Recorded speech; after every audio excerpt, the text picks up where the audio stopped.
sapling bushes. "Him heifer," Eagle said. "Yep, Joe. I saw it happen. She was standing next to that hickory tree by the home pond. Sky lit up bright as a shiny silver dollar and twined around that tree, then jumped over to the calf. Stripped her back just like that tree, only the tree looks like an unpainted barber pole now. Lightning just twined around it and then run the length of that little heifer's back."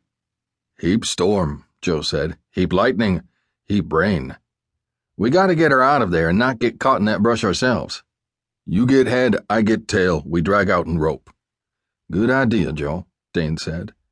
He dismounted and ground-tied the sorrel gelding to a clump of sage. Joe slipped from his saddle and let his reins trail. The dun was a cow pony and well-trained to stay where Joe left it. The two men walked into the gully 2 yards apart. Joe headed for the tail of the calf while Dane forged toward its head and neck. The two waited and clomped down on brittle brush while the heifer bawled and kicked and jumped to escape both from the patch of berry vines and the 2 humans bearing down on it. Dane grabbed the calf's left ear and then wrapped his wiry arm around its neck. Joe dived between the hind legs and grabbed them just above the hooves and lifted its rear end waist-high. He grunted as the calf twisted and struggled to free itself. Its legs pumped back and forth, but Joe increased the pressure of his grip and started dragging it toward the rim of the gully. Dane wrestled the calf's head until it bent down toward his boots and then pulled in concert with Eagle. They got the calf onto bare land. It was bawling and struggling, kicking with those cloven hooves and bucking like a bronco out of the chute. "You sit on her, Joe, I'll get a rope." "You sit on neck, Joe get rope." Dane grinned. Sweat drenched his face, dripped in streaks from under his hatband. His shirt was plastered to his back, and the armpits of the gray chambray were sweat-soaked ovals, dark as a cow dung. "Good idea, Joe," Dane said, and bulldogged the calf's head to the ground. Joe released the hind legs and scrambled over the calf and sat on his neck, pinning the animal to the ground. Dane ran to his horse and untied the leather thong that held the looped coil of manila rope. He found the loop and widened it as he came upon Joe and the calf. Joe reached out and grabbed the loop, pulled it over the calf's head clear to the shoulders.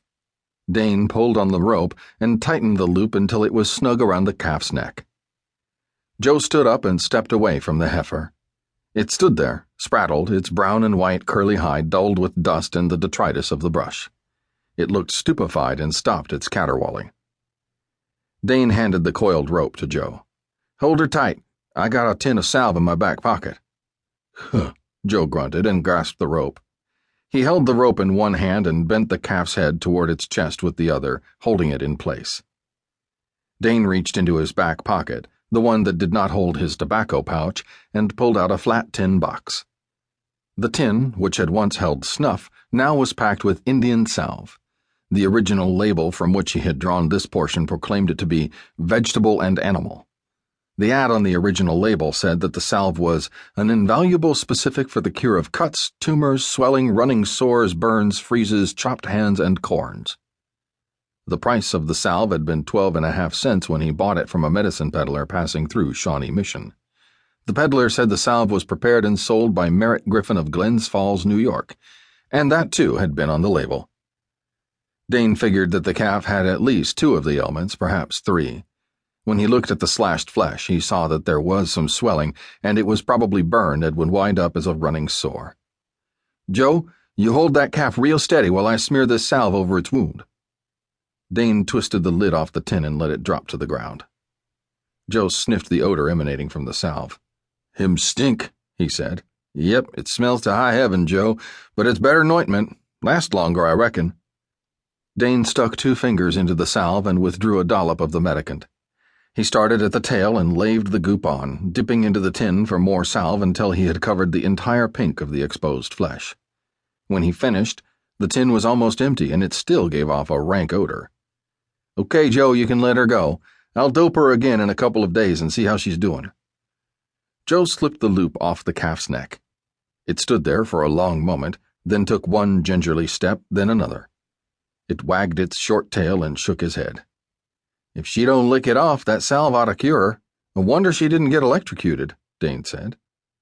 The calf made a sound and slowly trotted away toward the pasture in front of the ranch house. "At least she knows where home